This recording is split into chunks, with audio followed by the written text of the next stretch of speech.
Okay, so you're here with us again because I know you like to get to the bottom of things, Yeah. right? You want to understand. Mm-hmm. But like without having to like wade through a whole bunch of stuff. You know what I mean? Okay. And today's no different. We're taking a deep dive and Yeah. really getting into one of these biblical stories. Right. Like you probably heard before, but we're going to really dissect it today. Yeah, and you've given us some really fantastic material to work with. Yeah. We've got the text itself from the Gospel of Luke, Mm-hmm. and then some really insightful commentary from both theological and scholarly perspective. Yeah, so we're talking about Jesus and Zacchaeus Right. in Right. Jericho. And I think most people kind of have the broad strokes, Yeah.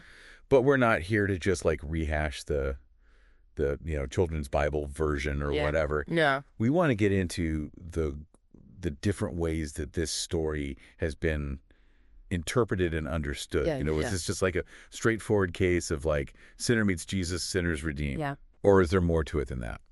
Yeah. Are there sort of alternative readings of this that maybe bring up questions of social justice or maybe even challenge our assumptions about who the story's really about? Exactly. Yeah. Yeah. So like I said, Jericho, right? Jesus is passing through. Mm-hmm. And we're introduced to Zacchaeus, who was like the chief tax collector, Right. and apparently a wealthy one at that. Yeah. So already like not super popular. No, not exactly gonna win like a popularity contest. No. Especially in those days, tax collectors were often seen as kind of collaborators with Rome, Right.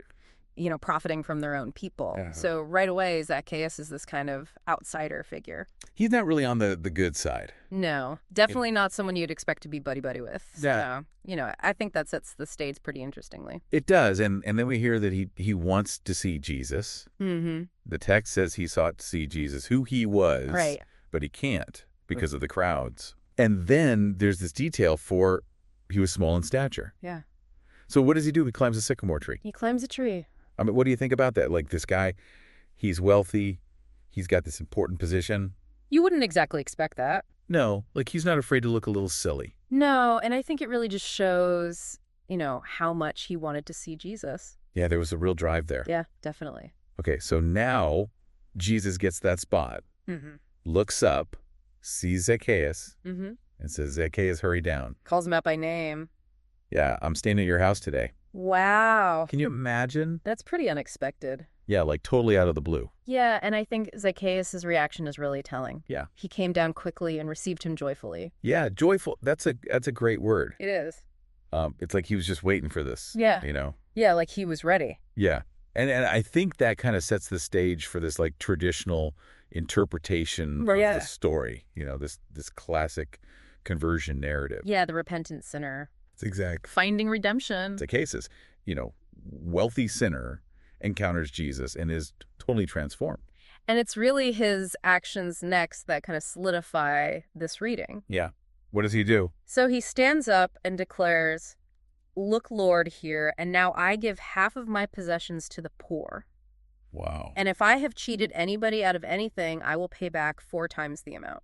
Okay. That's a pretty huge statement. That's a big one. I mean, half of everything he owns. Yeah. And then repaying 4 times what he might have cheated people out of. Yeah. I mean, like, was that like a legal requirement? No, not really. I mean, Jewish law at the time, it stipulated restitution plus a fifth Okay. if you'd make like an unintentional error Okay. and double for intentional fraud. So, Zacchaeus is going way beyond Yeah. what was required. Yeah. It's not just about like checking the boxes. It's not just about the letter of the law. No. It's about something more. Yeah. There's a real change of heart happening here. Definitely seems like it. Yeah. And then, of course, there's Jesus's response.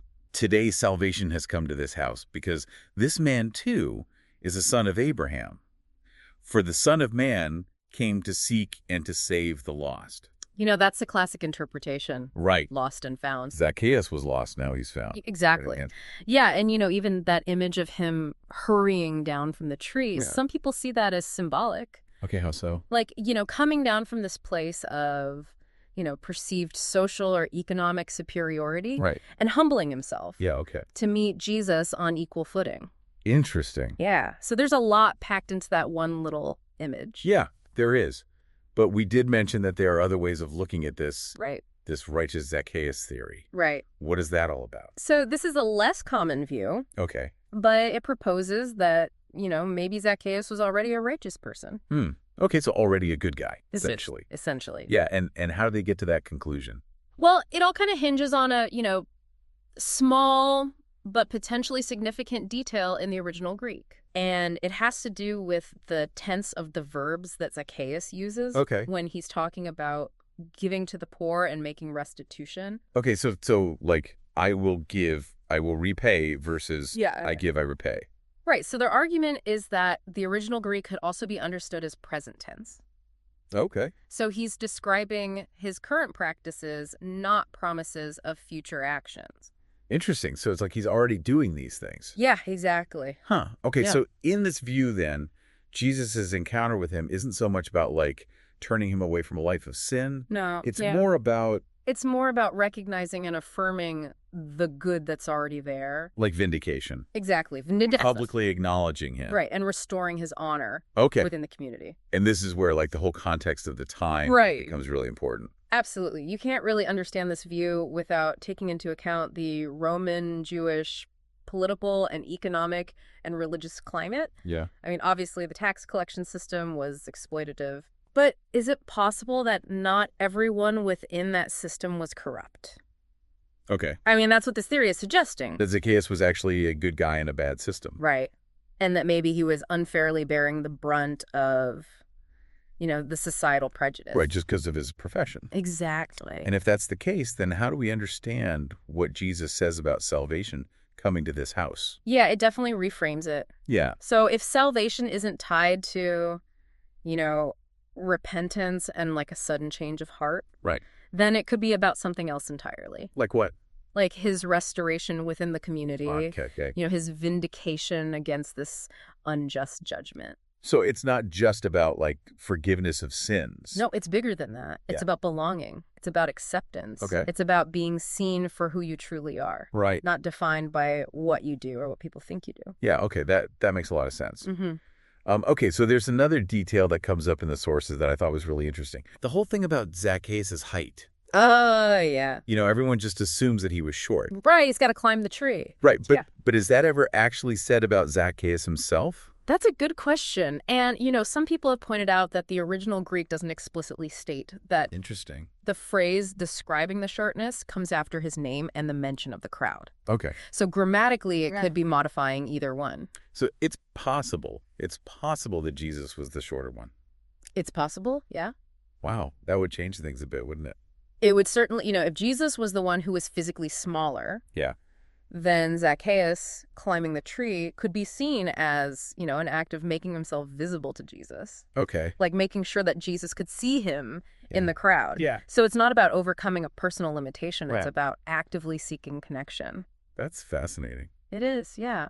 And it, challenges our usual images and depictions of Jesus. It really shows you how, we bring our own assumptions to these stories. Right. But regardless of, which interpretation you find more convincing, Yeah, there are definitely some common themes here, definitely. like transformation and repentance, Right. even in the righteous Zacchaeus view. Yeah. It suggests like a transformation of how he's seen by others. Yeah, maybe not a transformation of his heart, Right. but a transformation in his public image. Yeah, a restoration. Exactly. Okay. And then there's the theme of radical inclusivity. Yes. I mean, Jesus is reaching out to somebody who most people would have just completely ignored, Right. He's not concerned with social boundaries. No, not at all. It's a really powerful message It is. that grace and salvation are for everyone. Yeah, past mistakes don't matter. It's about who you are now. Yeah, exactly. And then we can't forget the social and economic implications. Right. Zacchaeus is committing to addressing injustice. And, whether you see it as him turning over a new leaf or just affirming his existing practices, Right.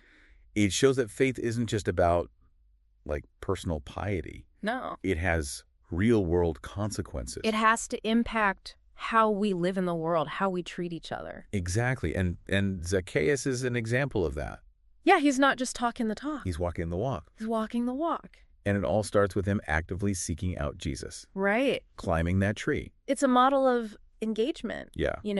Taking initiative. not just passively waiting. And then, of course, we have grace and restoration. Yes. I mean, Jesus being willing to go to Zacchaeus' house, Right. knowing that people are going to judge him for it. It's a beautiful image of unconditional acceptance Yeah. and the power of grace to heal. And, just the fact that Jesus even interacted with Zacchaeus at all. Right. This is not normal behavior, Yeah. not for a religious leader. It was a challenge to the social norms. Yeah, he's breaking down barriers. Big- Okay, so to kind of sum up, Mm-hmm. we have these two main ways of understanding this encounter. Yeah. The traditional conversion narrative, Classic repentant sinner. transformed by grace. Yeah. And then this alternative perspective. Where Zacchaeus is already living a righteous life. Yeah, and Jesus is there to affirm that. And to vindicate him Yeah, in the eyes of the community. yeah. And both of those interpretations, Mm-hmm. along with that whole question about who was actually short, Right. really highlight these big themes. Yeah. Transformation, inclusivity, Importance of action. grace restoration, Yeah. challenging the status quo. It's amazing how much is packed into this one short story. It is. Yeah. It's deceptively simple. It really is. So for our listeners out there, Yeah. I hope this has given you a deeper understanding. A new perspective, maybe. Yeah, and shown you just how much there is to unpack in these biblical stories. And how much they can still speak to us today. Absolutely. Now, here's something to think about. Regardless of whether you think Zacchaeus was a sinner or already a good guy, Mm-hmm. what does this encounter tell us about the kind of people Jesus sought out? Yeah. And what does it say about true community and acceptance? That's a good question. Yeah, think about how your own assumptions about people Right. and the labels you might put on them, Yeah. how that might affect how you see this story. And others like it. Exactly. And if you're interested in learning more, Mm-hmm. definitely check out the Gospel of Luke. Yeah. Read some different commentaries. Right. There's Right. so many different perspectives out there. Yeah, do some research on the historical context. Yeah. You'll be amazed at what you discover. It's a fascinating world to explore. It is. So thanks for joining us on this deep dive. Yeah. Thanks for listening. Until next time, keep questioning, keep learning, Absolutely. and we'll see you then. See you then. Bye.